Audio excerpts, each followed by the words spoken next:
शाम के 7 बज गए थे, लेकिन शारदा जी का दिल फिर भी ये मानने को तैयार नहीं था कि उसका बेटा उसे ऐसे छोड़कर जा सकता है। जैसे जैसे समय बीत रहा था, दिल पर दिमाग हावी होता जा रहा था। मुकेश के पिताजी के जाने के बाद उसने घर बेटे के नाम कर दिया, तो क्या गलत किया? उसी का तो घर है, लेकिन उसकी माँ उसके लिए पढ़ाई कब हो गई, ये उसे पता ही नहीं चला। किसी दूसरे घर की बेटी को क्या दोष दूँ, जब अपना ही लड़का माँ को बोझ समझ ले। किस्मत से थकी हारी शारदा जी को समझ ही नहीं आ रहा था कि अब करे तो करे क्या। पुलिस वालों ने अपने लिए चाय मंगवाई और एक चाय शारदा जी को भी दी। तभी एक नवयुवक आया। पुलिस वाले उसे श्याम नाम से बुला रहे थे। आज तक कोई बेटा अपने माँ या बाप को छोड़कर गया है क्या? पुलिस वालों ने उस वृद्ध की ओर इशारा करते हुए कहा। तो वो नवयुवक बोला, अम्मा आप परेशान न हो, मेरा नाम श्याम है। मैं आश्रम नाम से बुजुर्ग लोगों के लिए घर चला रहा हूँ। आप वहाँ चल सकती हैं। धन्यवाद बेटा, लेकिन जब मेरे बेटे ने ही मुझे पराया कर दिया तो अब तुम पर मैं बोझ नहीं बनना चाहती। बूढ़ों को बोझ समझने वाले ये क्यों नहीं सोचते कि वो कोई अमर बैल खाकर नहीं आए, वो भी तो कभी बूढ़े होंगे। अम्मा आप मुझ पर बोझ नहीं हो। सरकार की तरफ से भी मुझे मदद मिलती है। अब मेरे साथ चलो, आपकी उम्र के बहुत लोग मिलेंगे वहाँ। नहीं बेटा, बूढ़ी ज़रूर हूँ पर मजबूर नहीं। अम्मा तो फिर तुम जाओगी कहाँ? जहाँ मुझे मेरे श्याम बाबा ले जाएंगे।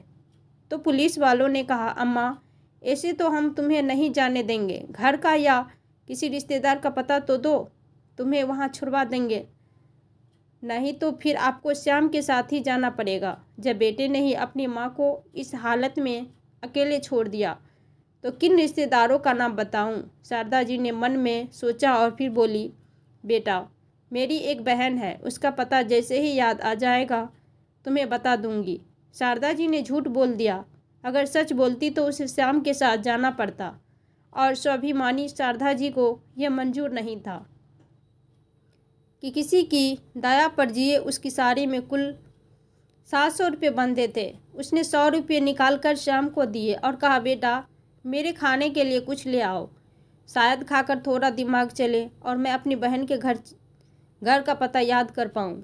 तो श्याम कुछ ही देर में सब्जी पूरी ले आया। शारदा जी ने खाने के बाद कहा कि बेटा मुझे शौच के लिए जाना है। श्याम पुलिस वालों को बोलकर उन्हें एक टॉयलेट के पास ले गया। लाइन लगी थी तो शारदा जी ने श्याम से कहा कि बेटा मैं यहाँ बैठ जाती हूँ, तू कब तक खड़ा रहेगा? मैं आऊँगी। जो तू जा। नहीं माँ जी, तुम इस भीड़ भाड़ में खो जाओगी। मैं उधर बैठ जाता हूँ, तुम वहाँ आ जाना। ठीक है बेटा। श्याम कुछ दूरी पर जाकर बैठ गया। लाइन काफ़ी लंबी थी। वो अपने मोबाइल से किसी से बातें करने लगा। आधे घंटे बाद श्याम वहाँ पहुँचा, लेकिन शारदा जी वहाँ नहीं थी। लोगों से पूछने पर पता चला कि वो काफ़ी समय पहले चली गई। तो श्याम ने कैंप की ओर तेज़ी से कदम बढ़ाए। कैंप पहुँचते पर देखा कि वहाँ भी नहीं है। फिर उसने पुलिस वालों को सारी बात बताई। इतनी भीड़ में शारदा जी को ढूंढना आसान नहीं था। शारदा जी बस कदम बढ़ाई जा रही थी। कहाँ किस ओर जाना है ये तो उसे पता ही नहीं था। जैसे जैसे उसके कदम आगे बढ़ रहे थे, वैसे ही दिमाग में उसकी यादें पीछे कदम बढ़ा रही थी। उसे आज भी अपने बेटे मुकेश की वो छवि याद थी। जब पहली बार उसके मुंह से माँ शब्द निकला था तो वो निहाल हो गई थी। जैसे उसने उसे चलना सिखाया, फिर दौड़ना और पढ़ना। सोचते हुए शारदा जी की आंखें से आंसुओं की धारा बहने लगी। जो यादें उसे कभी सुख का अनुभव कराती थी, आज वही उसे पीड़ा दे रही थी। मेरा मुकेश आज इतना बड़ा हो गया कि अब उसे माँ की ज़रूरत ही नहीं रही। अपने अतीत और वर्तमान में उलझी हुई शारदा जी भीड़ भाड़ से काफ़ी दूर निकल आई थी।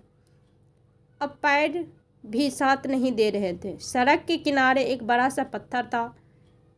वो उस पर जाकर बैठ गई और धीरे धीरे गुनगुनाने लगी कि ये पत्थर भी हार थके लोगों को कितना सुकून देता है। फिर भी पता नहीं क्यों ये लोग इंसानों को पत्थर दिल बोलते हैं। करीब 10 मिनट सुस्ता के शारदा जी फिर अनजानी मंजिल की ओर कदम बढ़ाने लगी। रात के करीब 8 बज रहे थे। उसे कहीं दूर से मंदिर की घंटियां की आवाज़ आ रही थी, तो अपने आप ही शारदा जी के कदम उस ओर बढ़ चले। अब मेरे प्रभु ही मेरी नैया पार लगाएंगे, इस दृढ़ निश्चय ने उन्हें एक नई ऊर्जा से भर दिया। घंटियां का स्वर उसके हर कदम के साथ तेज होता जा रहा था। वो भी मंदिर में जाकर हाथ जोड़कर खड़ी हो गई। आरती के बाद प्रसाद वितरण हुआ। प्रसाद ग्रहण करके उसने मंदिर में लगे नल से पानी पिया और मंदिर परिसर में बनी बेंच पर जाकर बैठ गई। लोगों की भीड़ धीरे धीरे कम हो रही थी। बहुत थके होने के कारण शारदा जी की आंख लग गई। अम्मा किसके साथ आई हो? मंदिर के पुजारी ने शारदा जी से पूछा, तो शारदा जी ने कोई उत्तर नहीं दिया। घर कहाँ है तुम्हारा?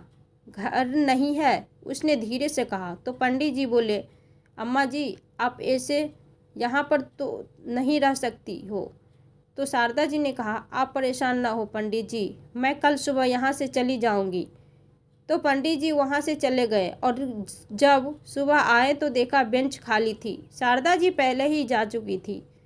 वो कमज़ोर जरूर थी, लेकिन उनकी बूढ़ी हड्डियों में आज भी खुदारियाँ जिंदा थी। उन्होंने अपने साड़ी के पल्लू से 10 का नोट निकालकर एक चाय वाले को दिए, जो साइकिल पर चाय बेच रहा था। सड़क पर कम ही लोग थे। अम्मा चाय के साथ बिस्किट भी दूँ क्या?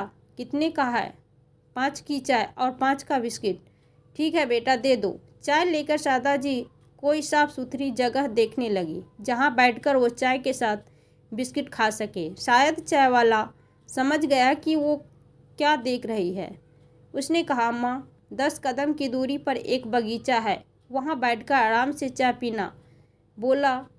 बोलो तो मैं वहाँ छोड़ दूँ? बेटे ने पहले ही छोड़ दिया, अब तुम मत छोड़ो। शारदा जी बुदबुदाई, नहीं बेटा, मैं चली जाऊँगी, भगवान तुम्हें खुश रखे। आशीर्वाद देते हुए शारदा जी अपनी चाय का कप लिए बगीचे में पहुँची और एक थाली परी बेंच पर बैठकर चाय पीने लगी।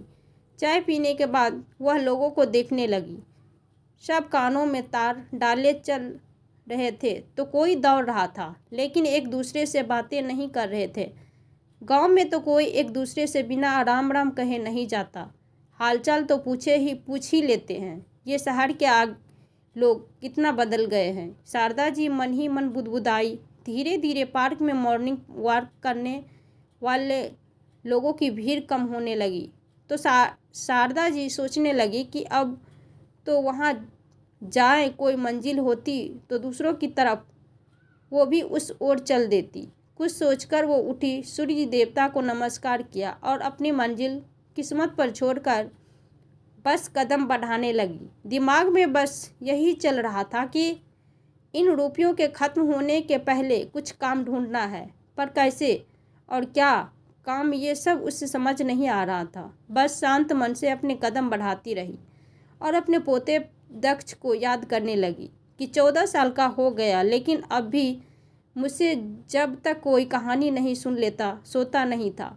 वो अपने बाप को अकेला आते देखकर उस पर क्या बीतेगी? मुकेश क्या कहेगा? उसे क्या ये कह पाएगा कि वो अपनी माँ को मिलने में छोड़ आया? मुकेश ने जो मेरे साथ किया, क्या उसने सपने में भी कभी सोचा है कि भविष्य में उसका बेटा दक्ष भी उसके साथ ऐसा कर सकता है? लेकिन इतना सब सोचा होता तो शायद वो ऐसा करता ही नहीं। खैर, जैसे प्रभु की इच्छा, जरूर उन्होंने मेरे लिए कुछ अलग सोच रखा है।